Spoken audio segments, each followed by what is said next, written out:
নমস্কার, আপনারা সবাই কেমন আছেন? আমরা আজকে একটি নতুন বিষয় নিয়ে আলোচনা করব। রেইকির যে 24 পয়েন্ট রয়েছে, এই 24 পয়েন্ট আমরা 8 পয়েন্ট 8 পয়েন্ট করে 3টা ভিডিওতে জানাবো।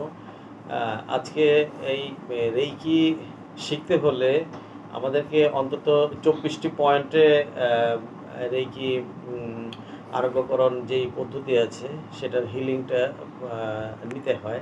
তো আমরা শুরু করছি। নমস্কার সবাইকে। আমরা রেইকির 24 পয়েন্ট 1 পয়েন্ট থেকে শুরু করছি। 1 নাম্বার পয়েন্ট হলো এই যে এই হাতগুলোকে এইভাবে না, এইভাবে ধরতে হবে। এইভাবে ধরে এই চোখের উপরে 1 নাম্বার পয়েন্ট। এটাকে বলা হচ্ছে 1 নাম্বার পয়েন্ট। তারপরে 2 নাম্বার পয়েন্ট,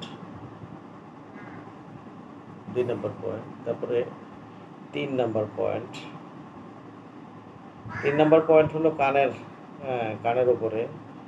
তারপরে হলো থার্ড আই যে পয়েন্ট আছে, এটা হলো 4 নাম্বার পয়েন্ট। 4 নাম্বার পয়েন্ট আপনারা আশা করি দেখতে পাচ্ছেন 4 নাম্বার পয়েন্টটা। তারপরে 5 নাম্বার পয়েন্ট। এই 5 নাম্বার পয়েন্টটা হলো এরকম 5 নাম্বার। 6 নাম্বার পয়েন্ট সামনে গলা এবং পিছনে গলার সামনে, এটা হলো 6 নাম্বার পয়েন্ট।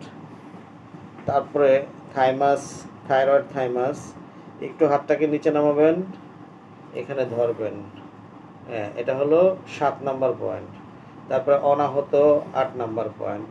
এই যে বুকের মধ্যে রিব কেসের মধ্যে হলো 8 নাম্বার পয়েন্ট। তারপরে 9 নাম্বার পয়েন্ট হলো নাভির উপরে, নাভির উপরে মণিপুর চক্র, এটা হলো 9 নাম্বার পয়েন্ট। হ্যাঁ, এইটুখানি একটা ভিডিওতে আমরা কমপ্লিট করছি। এলো 9 number point. Thank you very much. বাকি পয়েন্টগুলো অন্য আরেকটা ভিডিওতে আমি আলোচনা করব। Thank you very much. বন্ধ করুন।